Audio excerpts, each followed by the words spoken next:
Abdul university का मकसद क्या कि ये जो हमारा जो दीन है ये कैसे लोगों की जिंदगी में रेलेवेंस लेके आता है। बदकिस्मती से मस्जिद में जो जाते हैं और जो मस्जिद से बाहर निकलते हैं उसकी रेलेवेंस नहीं होती, जो कि इस्लाम की जो बेसिक एक इंसान को कैरेक्टर बिल्डिंग होता है, उसमें अच्छे बुरे की तमीज बताता है, उसमें जिंदगी में आने का मकसद बताता है, वो मस्जिद के अंदर वो ट्रांसलेट नहीं हो रहा है इंसान की जिंदगी के ऊपर। इस वक्त जो हमारा यूथ है वो इतना मुतासिर है मगरिब की टेक्नोलॉजिकल प्रोग्रेस से कि वो रियलाइज नहीं करते कि उसमें बड़ा फर्क है। एक मुआशरा टेक्नोलॉजी में तो आगे चला जाएगा, लेकिन क्या एक इंसान होते हुए उनकी ग्रोथ हो रही है या नहीं? क्या वो सही रास्ते पे जा रहे हैं, गलत रास्ते पे चलेगा? क्योंकि मैं मगरिब को बाकी सबसे बेहतर जानता हूँ और मैं ज्यादा मगरिब में पूरी तरह रहा भी हूँ और एक हिस्सा रहा हूँ माशरे का। मैं आपको ये बता दूं कि उनमें कई अच्छाई हैं और वो अच्छाइयों की वजह से वो ऊपर जाते हैं। उनकी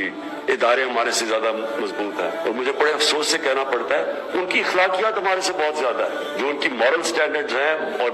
मोरालिटी में वो नहीं बात कर रहा कि मैं सिर्फ उनकी सच्चाई की बात कर रहा हूँ। मेहनत तालीम उसमें हमारे से ज्यादा आगे निकल गए, लेकिन जो उनकी तबाही है वो उनके फैमिली सिस्टम के अंदर है और फैमिली सिस्टम होता ही उसका ताल्लुक दीन के साथ है। ये किसी ने कहना कि जी आजकल अगर वो फैमिली सिस्टम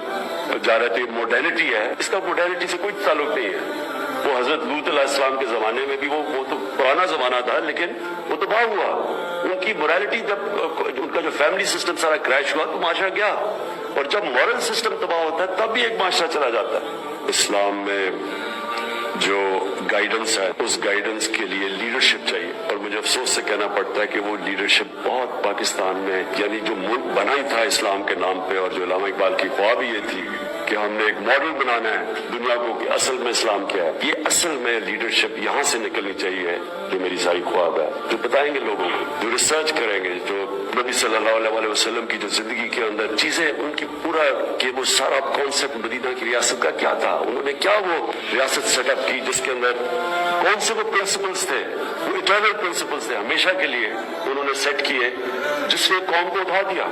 और मैं ये चाहूंगा कि ये फिर जो हम यहाँ रिसर्च होगी फिर ये सारे हमारे एजुकेशन इंस्टीट्यूशन पे जाएगी, हमारे एजुकेशन इंस्टीट्यूशन पे गाइडेंस जाएगी कि हमने बच्चों के लिए किस लेवल की उन्हें करनी है। क्योंकि अभी मैं देखता हूँ इस्लामियात का कोई इफेक्ट ही नहीं होता बच्चों पर, उनकी रेलेवेंस ही नहीं होता। हम लोग को वो किताबें पढ़ा देते हैं जो उस एज में उनको समझ नहीं होती, तो हमने कैसे उनको क्या बताना है, कैसे उनके कैरेक्टर कैसे बिल्ड करने हैं, कैसे उनको फ्यूचर लीडर्स बनाना है। और ये होगा जब तक कि हमारे मुल्क में क्वालिटी की इंटेलेक्चुअल लीडरशिप नहीं होगी, जो कि सही माने में जिस तरह जो अल्लामा इकबाल ने किया था कि एक फ्रीडम मूवमेंट के अंदर एक इंसान की जो कंट्रीब्यूशन थी सिर्फ उनकी नॉलेज की वजह से और उनकी इंटरप्रिटेशन जो थी जो कुरान शरीफ में से, और उनकी जो बल्कि उनकी सारी शायरी कुरान शरीफ में से, आप अगर उनकी शायरी पढ़े उसकी कोई ना कोई कुरान की आयत की उसके वो शेर के पीछे आप चले जाए तो कोई रेलेवेंस है। तो उस तरह की इंशाल्लाह यहाँ मेरी सोच